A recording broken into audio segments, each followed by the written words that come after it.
अभी मैं बैल हो गया हूँ, सांड हो गया हूँ, मैं अभी किधर भी कभी भी भिडूंगा. अरबाजचं हे वाक्य आहे ना, अभिजितसाठी होतं आणि हे अरबाज सांगत होता अंकिताला, की अंकिता तू आमच्या म्हणजे अभिजित आणि अरबाजच्या मध्ये यायचं नाही. अरे हे कोणाला सांगतो तू? अंकिताला. अंकिता कधीपासूनच वाट बघते. हा कधी अभिजित तुझ्या तावडीत येतो आणि मी सगळं हे बघते.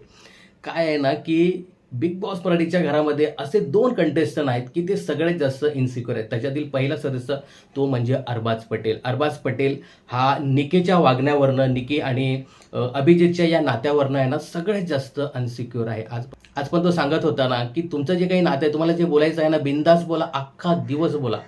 प्रत्येक वेळी त्याची ही जी इन्सिक्युरिटी आहे ना, ती दिसून येते. प्रत्येक टास्कच्या वेळी जेव्हा ती निकी तांबोळी अभिजितच्या आसपास जाते, त्यावेळी याची सगळी ती इन्सिक्युरिटी आहे ती उफाळून येते. आता निकी तांबोळी पण आहे ना, फार विचित्र आहे. डबल ढोलकीचा गेम खेळते. तिकडे अरबाजला पण तिला सोडायचं नाही आहे आणि इकडे अभिजितची मैत्रीसुद्धा तोडायची नाही, त्यालासुद्धा दुखवायचं नाही. अभिजितचं तिकडे अरबाजला जाऊन सांगत असते प्रत्येक गोष्ट, हा असा बोलला, तसा बोलला आणि मग हीच निकी आहे ना, ती अरबाजला भडकवते आणि अरबाज मग तो भडकतो आणि सगळा राग त्या अभिजितवरती काढतो आणि पुन्हा तिकडे काही चघळून झालं निकीचं, की इकडे येऊन सगळं अभिजितच्या समोर ओतायचं, वकायचं. आजसुद्धा तेच तिने केलं, की काय तर सगळे आम्ही विरुद्ध आहोत अभिजितच्या. मग तू का त्याच्या फेवरमध्ये जातं, असं जाऊन अभिजितला ती सांगते. म्हणजे तिकडे पण बसायचं, तिकडेही त्यांच्याशी गोड गोड बोलायचं, अभिजित असा, अभिजित तसा आणि पुन्हा अभिजितला येऊन ते सगळं सांगायचं, की तुझ्याबद्दल हे लोक असे बोलतात. तर हा जो काही डबल ढोलकीचा गेम आहे ना, हा रितेश भाऊने निकीला थोडासा दाखवायला पाहिजे. आता हा पहिला सदस्य आहे अरबाज पटेल, का तो इनसिक्युअर आहे. दुसरी सगळ्यात जास्त इनसिक्युअर सदस्य आहे ती म्हणजे अंकिता वालावलकर. अभिजित सावंतला घेऊन ज्या पद्धतीने ती इनसिक्युअर दिसते, ही अंकिता सांगत होती ना त्या दिवशी, का हा सगळ्यात जास्त इन्सिक्युअर सदस्य आहे. मला तर वाटतं ना, अंकिता वालावलकर ही दुसरी सगळ्यात जास्त इन्सिक्युअर आहे अभिजितच्या बाबतीत आणि हीच अंकिता वालावलकर एक दिवशी टीम बी फोडेल अशी दाट शक्यता आहे. अभिजितचं सांगायचं तर अभिजित पण थोडं मध्ये असं चुकतो, की काय होतं ना, की तो काही गोष्टीमध्ये त्या निकीला खूपच फेवर करतो. निकी कशी आहे माहिती आहे का? ती एका फुलावरती, हे फुलपाखरू आहे. एका फुलावरती बसणारं हे फुलपाखरू नाही आहे. 10 ठिकाणी जाणार आहे ते तोंड मारायला. तर थोडासा अभिजितने निकीचा गेम समजायला पाहिजे. पण मला असं वाटतं ना, की अभिजितची एक निखळ मैत्री आहे. पण धोकेबाज निकी तांबोळी होते.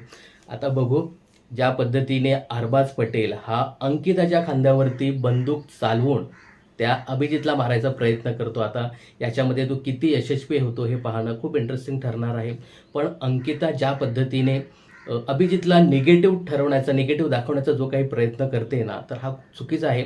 खरं तर याच्यामध्ये अंकिता थोडीशी निगेटिव्ह होत चाललेली आहे. ज्या पद्धतीने ती प्रत्येक वेळी आता अभिजितच्या विरुद्ध स्टँड घेताना दिसते, तर हे कुठेतरी चुकीचं आहे. याचाच फायदा हा अरबाज आणि त्याची टीम घेताना दिसतोय आणि आता हे स्पष्ट दिसतंय. आता हा सांगतो ना, मी आता बैल झालो, आता मी सांड झालो, मला आता रोखण्याचा प्रयत्न करू नका.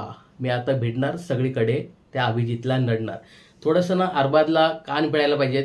बऱ्याच ठिकाणी तो हिंदीचा वापर करतो, तर त्याच्याबद्दल बोलायला पाहिजे. अंकिताने थोडासा गेम आपला चेंज करायला पाहिजे.